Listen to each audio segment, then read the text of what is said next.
നമസ്കാരം, അസ്സലാമു അലൈക്കും. യുവർ ഡയറ്റീഷ്യൻ യൂട്യൂബ് ചാനലിലേക്ക് എല്ലാവർക്കും സ്വാഗതം. I am dietitian Teena Sudheer.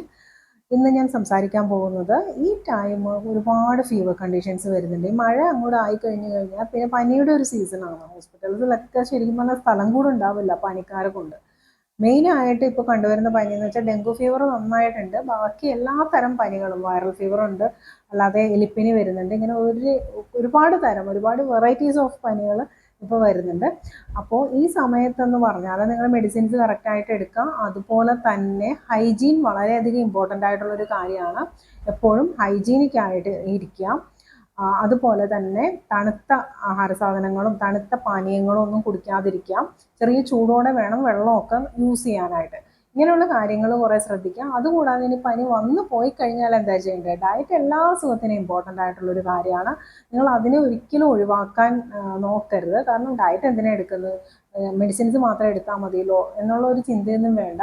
Diet ഏത് അസുഖത്തിനും ഇമ്പോർട്ടൻ്റ് ആണ്. മെഡിസിൻസ് പോലും ഇല്ലാതെ പല അസുഖങ്ങളും ക്യൂർ ചെയ്യാനായിട്ട് പ്രോപ്പർ ഡയറ്റിലൂടെ സാധിക്കുന്നതുമാണ്. അപ്പം അതുകൊണ്ടാണ് പറയുന്നത് ഡയറ്റ് ഇമ്പോർട്ടൻ്റ് ആണ്. അത് ഡെങ്കു ഫീവറിനാണെങ്കിലും വേറെ ഏത് തരം പനികൾക്കാണെങ്കിലും പനികൾ വന്നു കഴിഞ്ഞാൽ നിങ്ങളുടെ ന്യൂട്രീഷണൽ സ്റ്റാറ്റസ് വളരെ വീക്കാവും. അതായത് നിങ്ങളുടെ കണ്ടീഷൻ വളരെ വീക്കാവും, നിങ്ങളുടെ ഇമ്മ്യൂണിറ്റി കുറവായിരിക്കും. അപ്പം അതുകൊണ്ട് എന്താ ചെയ്യേണ്ടതെന്ന് വെച്ചാൽ ഭക്ഷണം അത്യാവശ്യം നന്നായിട്ട് കഴിക്കുക. പനിയുടെ ആ സമയത്ത് ഇപ്പോൾ നിങ്ങൾക്ക് ഉദാഹരണത്തിന് ഡെങ്കു ഫീവർ വന്നിരിക്കുകയാണെന്ന് വിചാരിക്കാം. ആ ടൈമിൽ നിങ്ങൾക്ക് ഭക്ഷണത്തിന് ടേസ്റ്റ് ഒന്നും ഉണ്ടാവില്ല. അപ്പോൾ സാധാരണ കുറുക്ക് രൂപേണയുള്ള ആഹാര സാധനങ്ങൾ, ഈസി ആയിട്ട് ഡൈജസ്റ്റ് ചെയ്യാൻ പറ്റുന്ന ആഹാര സാധനങ്ങൾ യൂസ് ചെയ്യാവുന്നതാണ്. അതായത് ഓട്സ് കുറുക്കിയത് കഴിക്കാം, റാഗി കുറുക്കിയത് കഴിക്കാം, സൂചി ഗോതമ്പ് നന്നായിട്ട് വേവിച്ചിട്ട് അത് കഞ്ഞിയായിട്ട് യൂസ് ചെയ്യാം, സാധാരണ അരിയുടെ കഞ്ഞി യൂസ് ചെയ്യാം, മില്ലറ്റ്സിൻ്റെ പൊറിഡ്ജ് ഉപയോഗിക്കാവുന്നതാണ്. ഇങ്ങനെയുള്ള ആഹാര സാധനങ്ങളാണ് എപ്പോഴും ബെറ്റർ. ഈ കഞ്ഞിയൊന്നും താല്പര്യമില്ല, ചോറാണ് ഇഷ്ടം എങ്കിൽ നന്നായി വേവിച്ച ചോറ് വേണം യൂസ് ചെയ്യാനായിട്ട്. അധികം വേവിക്കാത്ത ചോറ് ഒരിക്കലും യൂസ് ചെയ്യാൻ പാടില്ല ഫീവർ കണ്ടീഷനിൽ. കഞ്ഞിവെള്ളം, മോരും വെള്ളം, കരിക്കും വെള്ളം തുടങ്ങിയ വെള്ളങ്ങൾ ധാരാളമായിട്ട് കുടിക്കേണ്ടതാണ്. ബോഡിക്ക് ഡീഹൈഡ്രേഷൻ വരാനും അതുപോലെ യൂറിനറി ട്രാക്ട് ഇൻഫെക്ഷൻ വരാനുമുള്ള സാധ്യതകളൊക്കെ വളരെ കൂടുതലാണ്. ഡെങ്കു ഫീവറിന് മെയിനായിട്ട് വെള്ളം നന്നായിട്ട് കുടിക്കുക. ഒരു 3-4 ലിറ്ററെങ്കിലും വെള്ളം കുടിച്ചിരിക്കണം. ഈ വെള്ളം സിപ്പായിട്ട് കുടിക്കേണ്ടതാണ്. ഒരുമിച്ച് കൂടുതൽ കുടിക്കുമ്പോൾ ഒരു പ്രോബ്ലം എന്ന് വെച്ചാൽ നിങ്ങൾക്ക് വൊമിറ്റിംഗ് സെൻസേഷൻ വരും. അങ്ങനെ വന്നു കഴിഞ്ഞാൽ പിന്നെ വൊമിറ്റ് ചെയ്യാനുള്ള ഒരു ടെൻഡൻസി വരും. വൊമിറ്റ് ചെയ്ത് കഴിഞ്ഞാൽ വീണ്ടും പ്ലേറ്റ്ലെറ്റ്സ് ഡൗൺ ആവും. അപ്പം അതുകൊണ്ട് അതൊന്ന് ശ്രദ്ധിക്കാം. ഇടവിട്ട് ചെറിയ സിപ്പായിട്ട് വേണം വെള്ളം കുടിക്കാനായിട്ട്. പച്ചമഞ്ഞൾ ഇട്ട് തിളപ്പിച്ച വെള്ളം വളരെ നല്ലതാണ്. ചെറിയൊരു കഷ്ണം പച്ചമഞ്ഞൾ ചതച്ച് ഇട്ടതിന് ശേഷം വെള്ളത്തിലിട്ടിട്ട് അത് നന്നായിട്ട് തിളപ്പിച്ചിട്ട് ആ വെള്ളം യൂസ് ചെയ്യുന്നത് നല്ലതാണ്. കാരണം ഇമ്മ്യൂണിറ്റിയൊക്കെ ബൂസ്റ്റപ്പ് ചെയ്യാനൊക്കെ വളരെ നല്ലതാണ്.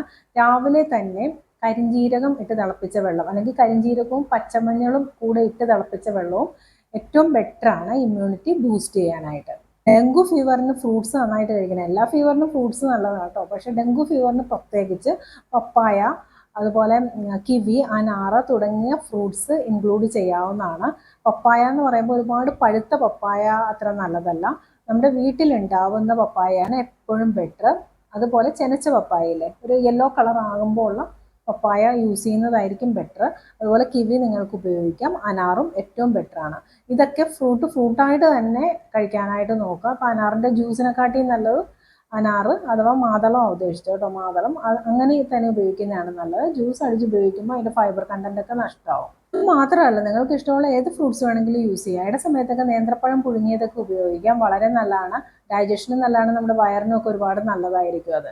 ഏതെങ്കിലും ഫ്രൂട്ട് ഇടയ്ക്ക് ഉപയോഗിക്കുന്നത് നല്ലതായിരിക്കും. അതുപോലെ തന്നെ വെജിറ്റബിൾ സൂപ്പായിട്ട് യൂസ് ചെയ്യാം. വെജിറ്റബിൾസ് മെയിനായിട്ട് ഇങ്ങനെ സൂപ്പോ അല്ലെങ്കിൽ ഒരു പ്യൂരിഡ് ഫോമില്ലേ, അങ്ങനെയുള്ള ഫോമിൽ യൂസ് ചെയ്യുന്നതായിരിക്കും നല്ലത്. ഡൈജഷന് കുറച്ചുകൂടെ നല്ലത് അതായിരിക്കും വെജിറ്റബിൾസ്. കുറച്ച് ദിവസം കഴിയുമ്പോൾ ഫീവർ റിക്കവർ ആവും. വീട്ടിൽ നിങ്ങൾ ഹോസ്പിറ്റലിൽ അഡ്മിറ്റ് ആണെങ്കിൽ വീട്ടിൽ പോയതിന് ശേഷം നിങ്ങൾക്ക് ക്ഷീണം വരാനുള്ള സാധ്യതകൾ വളരെ കൂടുതലായിരിക്കും.